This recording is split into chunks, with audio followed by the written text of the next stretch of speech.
All right, so here's an example of something you'd more so see in your homework or on the quiz. So just given this polynomial, we have 2 times x minus 1 quantity squared times quantity x plus 3. Now I'm going to do this in the same order. I think I have the same order as the homework does, ask all the same questions that the homework asks, so you can get prepared for that. So let's say part A, I want to first find the end behavior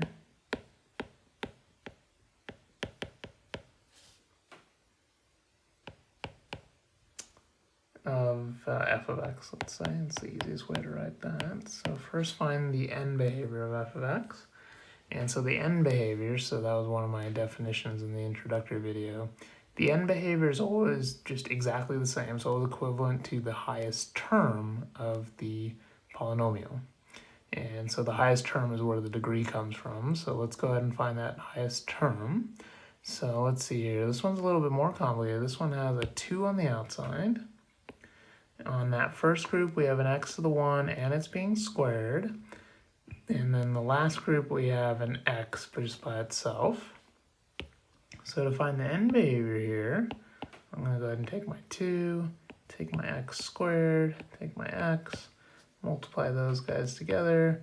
I get a 2x to the third for my end behavior. So it's always the highest term. So if instead this question asked for the degree, we would just say 3, but the end behavior is the entire highest term. So whatever is attached to that highest exponent, that's part of your end behavior. Later on in this example, we're going to graph this polynomial, and you'll see what end behavior is useful for, but for part A, we're just finding it. For part B, let's go ahead and find the intercepts.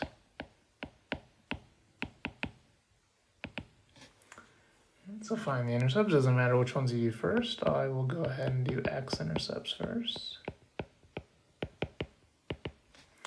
So for the x-intercepts, we're going to set y equal to 0. So 0 equals 2 times x minus 1 squared times x plus 3.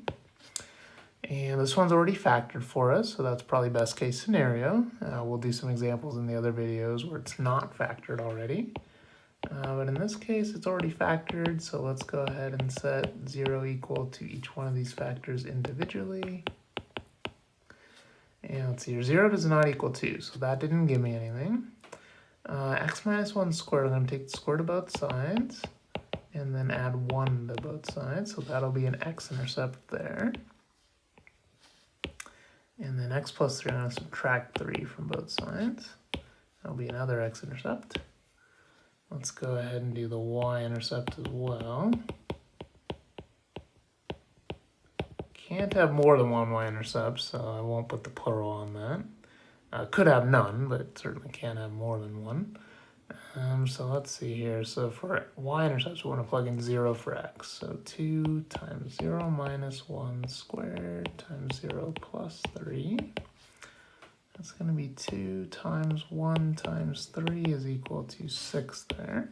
That's my y-intercept. All right, and so let's see here, part C. Part C is a little redundant. It says find the zeros. That's the redundant part. We already found the x-intercepts. That's okay. Find the zeros, and then also, not redundant, state the multiplicity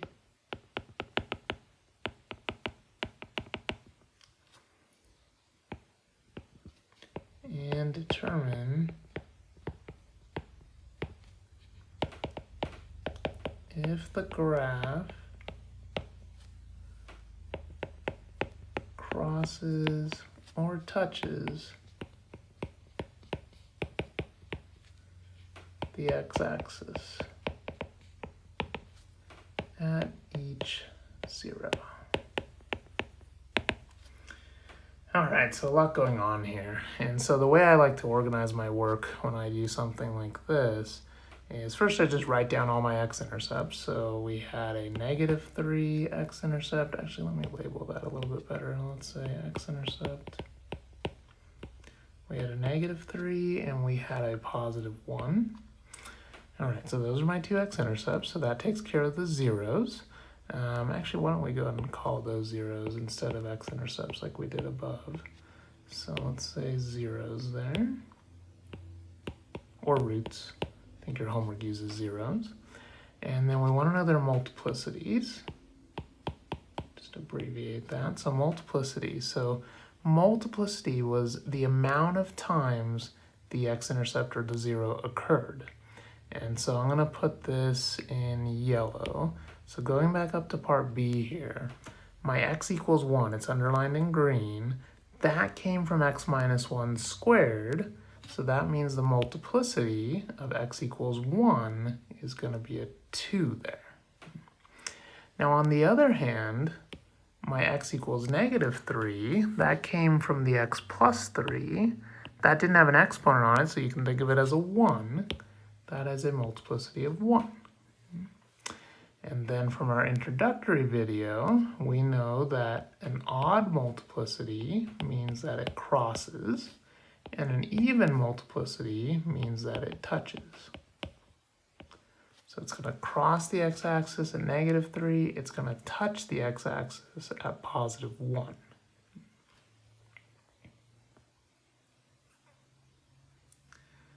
And I have lost my function now. I'm going to rewrite it here just so I have it.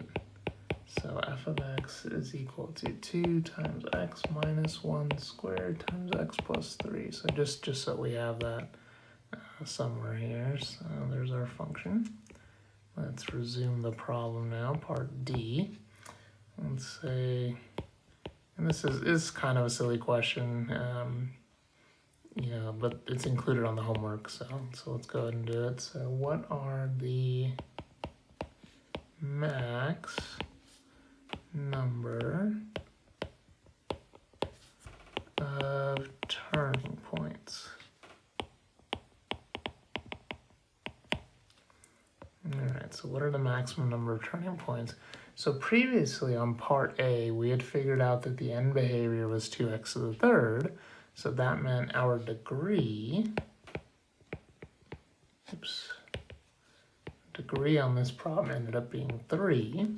For the maximum number of turning points, you're just going to take the degree and subtract 1 from it. So in this case, you'll get 2 for the maximum number of turning points. I'll explain what those are again when we do the graph on part E, but really not the most important question here. It is on the homework though, it'll be on the quiz and the test as well. But the main draw here for me is now part E. We want to take all this information that we just found and we want to graph this function. So now we want to graph f of x. And while, you know, there's a lot going on here for this graph, I'm going to go ahead and write down what we had found in the previous parts. So let's see here. Important things for the graph, we had found the end behavior. The end behavior on this one was y equals 2x to the third. And I'm going to quickly graph that as well. So y equals 2x to the third looks something like our snake graph. So just so we have that for reference there. We had x-intercepts that we can't see on the screen anymore. We had one at negative 3, and that was a cross. We had one at 1, and that was a touch. We had a y-intercept at 6, and then we can still see the maximum number of turning points here, so I won't write that again. So I'm going to go ahead and graph this function now. I'll put it off to the side here for part E. And there's a couple things I want to focus on. So I know I have an x-intercept at negative 3. Go ahead and put that down. I know I have an x-intercept at positive 1. I have a y-intercept at 6. Let's just say 6 is there. And then I also know the end behavior. So now what the end behavior tells me is all the way to the left on my graph, the end behavior is going down, so that's what our function will be doing as well, all the way to the left. All the way to the right, the end behavior is going up. That means all the way to the right on our graph, the graph will be going up as well. And that's all the end behavior tells you. It doesn't tell you anything about the middle of the graph, it just tells you what's going on at the end of the graph. So now I have my x-intercepts, I have my y-intercept, I have my end behavior on here. Now what I'm going to do is use the fact that I know if it crosses or touches at the x-axis, I'm going to use that information to go ahead and graph this. I'm going to start on the left. I'm going to connect my end behavior with my first x-intercept. At that x-intercept at -3, it crosses. So it crosses the x-axis and connects with this y-intercept. From the y-intercept, I have another x-intercept pretty much right next to it. But that one touches there. It doesn't cross there, it touches. So it just touches and goes back up to meet up with the other part of our end behavior. Not the best looking graph I've ever drawn, but it's pretty suitable for this particular polynomial based on the information that we found in this example.